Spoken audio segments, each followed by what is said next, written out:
Untuk memperjelaskan pengertian difusi, di sini saya sendiri yang akan menjelaskannya. Yang pertama yaitu pengertian difusi. Difusi yaitu perpindahan molekul-molekul dari konsentrasi tinggi ke konsentrasi rendah, baik melalui membran plasma maupun tidak. Molekul dan ion yang terlarut di dalam air akan bergerak secara acak dengan konstan. Gerakan acak inilah yang akan mendorong terjadinya suatu difusi. Kemudian bisa dilihat pada animasi berikut. Oke, untuk itu saya akan menunjukkannya melalui animasi berikut. Mohon diperhatikan. Di sini saya mengeluarkan sebanyak 3 molekul. Di sini saya mengeluarkan 1 molekul. Dan di sini sudah ada membran semi permeabelnya. Kemudian nanti dia akan pindah secara perlahan dari konsentrasi tinggi ke konsentrasi rendah. Dan kita bisa lihat konsentrasinya yaitu di sini di bawah lebih tinggi konsentrasi pada molekul yang berwarna biru, sedangkan lebih di atas lebih tinggi konsentrasi molekul berwarna hijau. Kemudian macam-macam difusi. Macam-macam difusi ada 2. Yang pertama yaitu difusi sederhana dan difusi terbantu. Dalam difusi sederhana ini yaitu molekul zat saat berdifusi akan terjadi secara spontan hingga dicapai kerapatan ataupun kecepatan yang sama dalam suatu ruangan. Contohnya, parfum yang disemprotkan di dalam suatu ruangan akan menyebar langsung ke seluruh ruangan karena parfum itu dapat berdifusi dalam bentuk gas di dalam medium udara. Kemudian itu ada difusi terbantu. Nah, di sini difusi terbantu itu merupakan suatu proses difusi yang mana dibantu dengan perantara protein pembawa atau karier protein. Arah perpindahan molekul seperti halnya pada difusi biasa, yaitu dari konsentrasi tinggi ke konsentrasi rendah. Hanya saja protein pembawa pembantulah yang dapat membantu proses perpindahan pada molekul ini. Difusi terbantu ini merupakan transfer melalui media pembawa. Pada proses ini, molekul diikat oleh reseptor pada sisi luar sel dan dilewatkan melalui membran plasma oleh protein transmembran. Nah, protein transmembran di sini yaitu protein transmembran yang telah mengalami perubahan susunan. Setelah itu, maka protein pembawa kembali pada susunan semula. Protein pembawa ini juga dapat membuat celah yang dapat dilalui oleh ion-ion seperti Cl- dan Na+. Untuk apanya bisa dilihat pada animasi. Protein pembawa juga dapat membuat celah yang dapat dilalui oleh ion-ion seperti Cl- dan Na+. Perhatikan pada animasi berikut, yaitu ini celahnya. Ini celahnya, teman-teman. Kemudian kita masuk kepada faktor-faktor yang mempengaruhi difusi. Yang pertama yaitu suhu yang semakin tinggi maka difusi akan semakin cepat. Kemudian kelarutan dalam medium makin besar maka difusi pun akan semakin cepat. Nah, kemudian perbedaan konsentrasi. Di sini perbedaan konsentrasi jika semakin besar perbedaan konsentrasi antara kedua bagian. Nah, di sini kedua bagian pada animasi konsentrasinya lebih banyak pada molekul ataupun partikel yang berwarna hijau. Nah, di sini maka akan makin besar pula proses difusi yang terjadi. Kemudian faktor selanjutnya yaitu jarak tempat berlangsungnya difusi. Nah, jika jarak tempatnya itu semakin dekat, maka proses terjadinya difusi akan semakin cepat. Kemudian area tempat berlangsungnya difusi. Nah, semakin luas area difusi tersebut, maka difusi pun akan menjadi lambat. Nah, pada animasi tersebut area tempatnya tidak terlalu luas ya teman-teman, sehingga sesuailah dengan kecepatannya. Nah, kemudian itu ada ukuran partikel. Jika suatu partikelnya semakin kecil, maka kecepatannya pun akan semakin cepat. Nah, di sini pada animasi ukuran dari partikelnya tersebut adalah seimbang, sehingga kecepatan gerakan partikelnya pun seimbang. Kemudian ketebalan membran. Nah, semakin tebal membrannya itu maka akan semakin lambat partikel untuk bergerak. Nah, kemudian pembahasan selanjutnya ada pada contoh difusi. Nah, contoh difusi ini ada banyak. Namun saya akan menjelaskan beberapa dari contohnya, yaitu yang pertama, ketika kita menaburkan garam pada makanan, maka proses difusi akan berlangsung ketika garam tersebut terlarut dalam makanan. Kemudian ketika kita menyemprotkan suatu ruangan, maka akan berdifusi secara cepat dan akan menyebar ke seluruh ruangan tersebut bau parfumnya. Kemudian jika kita ingin membuat teh, di dalam membuat teh kita akan menambahkan gula tentunya ya. Maka proses difusi ini akan terjadi ketika gula tersebut terlarut di dalam air teh. Penjelasan selanjutnya akan ada dijelaskan oleh rekan saya. Baiklah, saya Izati Syahidah. Dalam video kali ini saya akan membahas tentang tekanan osmosis. Sebelum membahas apa itu tekanan osmosis, kita harus mengetahui terlebih dahulu apa itu merembes dalam ilmu kimia. Oke, sekarang kalian simak animasi berikut ya.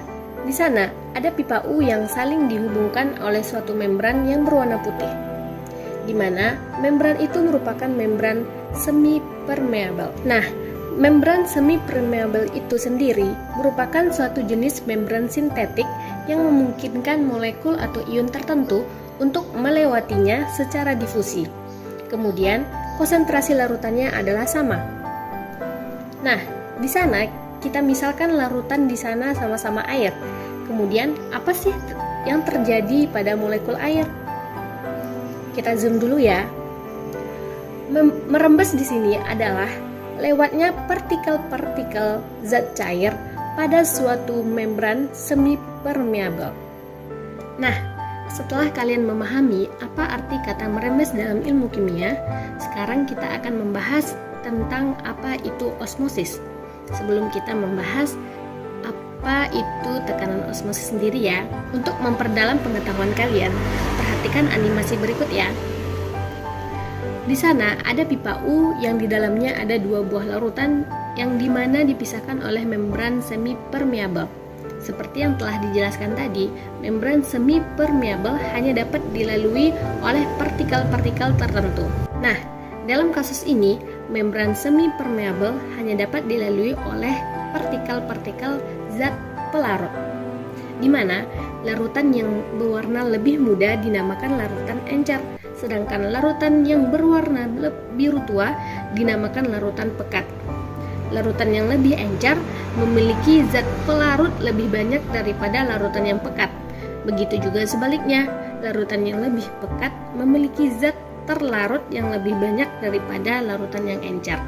Nah, akibat adanya zat terlarut akan menimbulkan adanya interaksi antara partikel zat pelarut dan partikel zat terlarut berupa gaya molekul. Sehingga yang terjadi pada larutan pekat, partikel zat pelarut yang mungkin lebih bisa bergerak bebas lebih sedikit daripada larutan yang encer. Nah, pada fenomena ini, partikel pelarut pada kedua larutan akan bisa melewati membran semi-permeable, akan tetapi kecepatan gerakan partikel pelarut yang ada pada larutan konsentrasi rendah lebih besar kecepatannya daripada kecepatan partikel yang ada pada larutan konsentrasi pekat. Nah, kalian lihat animasinya ditandai dengan partikel pelarut yang lewat dari larutan yang pekat ada 3 buah, sedangkan partikel pelarut yang lewat dari larutan yang encer ada 5 buah. Nah, peristiwa ini yang disebut peristiwa osmosis. Sehingga pengertian osmosis itu adalah merembesnya partikel-partikel pelarut dari larutan yang lebih encer ke larutan yang lebih pekat melalui suatu membran semi-permeable.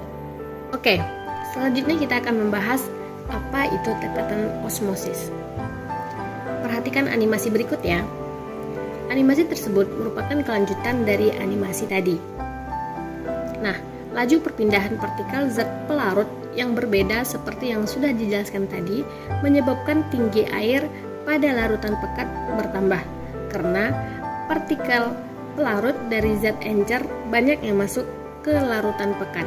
Fenomena naiknya tinggi air pada larutan pekat ini menimbulkan kesetimbangan antara dua buah larutan tercapai.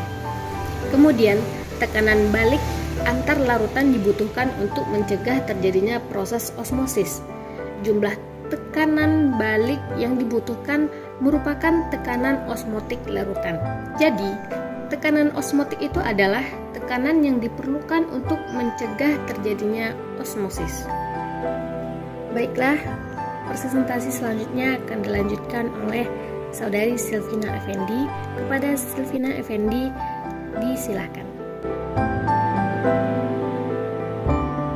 Selanjutnya kita masuk pada materi istilah-istilah pada tekanan osmosis. Nah, di sini ada dua larutan yang dipisahkan oleh membran semi-permeable, di mana kedua larutan konsentrasinya sama dengan ditandai dengan warna larutan yang sama. Nah, kalau diperbesar, jumlah zat partikel larutannya juga sama. Keadaan larutan yang memiliki konsentrasi yang sama ini disebut dengan isotonis. Nah, jika saya mempunyai dua buah larutan yang berbeda konsentrasinya, di mana di dalam tabung ada yang larutannya lebih dekat yang dipisahkan oleh membran semi-permeable. Jika diperbesar, maka molekul zat terlarutnya dalam cairan yang encer itu 1, sedangkan yang larutan yang pekat itu ada 3. Jadi, larutan yang pekat ini disebut dengan larutan hipotonis, sedangkan larutan yang encer tadi itu disebut dengan hipertonis. Selanjutnya kita masuk pada simulasi tekanan osmosis. Nah, di sini ada tabung pipa yang berbentuk U, di mana di sini ada larutan hipertonik dan di sini ada larutan hipotonik. Nah, larutan hipertonik ini tadi kan larutan yang cair, dan sedangkan hipotonik ini adalah larutan yang pekat.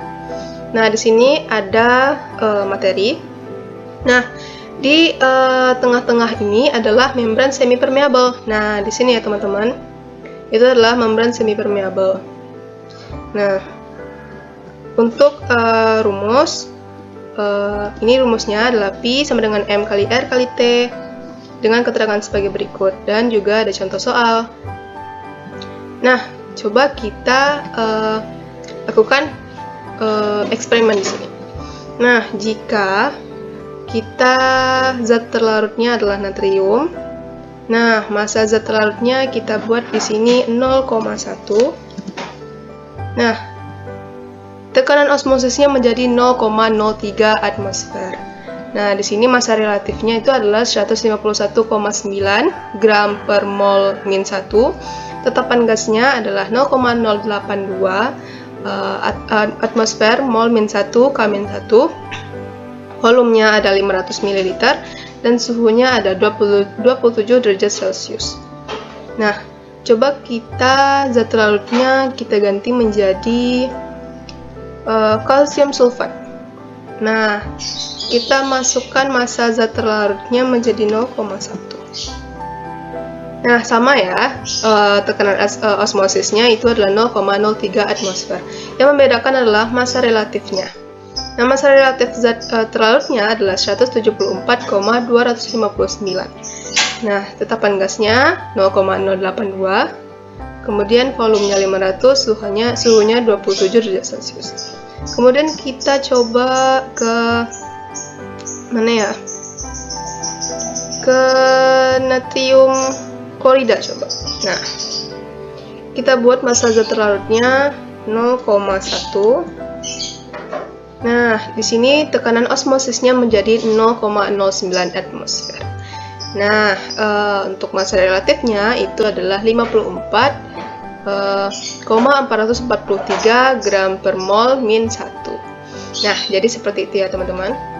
Baik, sekarang kita masuk ke rumus. Rumus dari tekanan osmosis ini dicetuskan oleh Bapak Van Hoff. Beliau menyatakan bahwasanya tekanan osmosis larutan encer dapat dihitung dengan rumus yang serupa dengan rumus gas ideal. Nah, rumusnya adalah Pi sama dengan M dikali R dikalikan T, di mana Pi adalah tekanan osmosis itu sendiri, M adalah molaritas atau konsentrasi larutan, R adalah tetapan gas yang mana jumlahnya adalah 0,082 dan T adalah suhu. Ingat, ini digunakan dalam bentuk satuan Kelvin. Nah, selanjutnya penerapannya dalam kehidupan sehari-hari, yakni ada lintah. Nah, cara membunuh lintah itu dengan cara menaburkan garam pada kulitnya. Nah, analoginya kulit dari lintah ini adalah membran semi-permeable karena memang kulit lintah ini bersifat selektif terhadap partikel-partikel tertentu, yaitu partikel air. Nah, garam yang ada di luar tubuhnya lintah itu disebut dengan hipertonik atau larutan yang lebih pekat. Nah, sedangkan tubuh pada lintah itu disebut dengan larutan hipotonik atau larutan yang lebih banyak mengandung air. Nah, ini dia yang terjadi pada molekul air, di mana di sana terjadi proses osmosis. Artinya, lebih banyak partikel air yang keluar dari tubuh lintah menuju keluar. Hal ini menyebabkan tubuh lintah menjadi kekurangan air. Lama-lama, akhirnya lintah mengkerut dan akhirnya mati. Perbedaan antara difusi dan osmosis yaitu difusi adalah peristiwa mengalirnya atau berpindahnya suatu zat dalam pelarut dari bagian berkonsentrasi tinggi ke bagian yang berkonsentrasi rendah. Perbedaan konsentrasi yang ada pada dua larutan disebut gradien konsentrasi. Sedangkan osmosis adalah perembesan molekul atau partikel pelarut dari larutan lebih encer ke larutan yang lebih pekat melalui selaput semi permeable.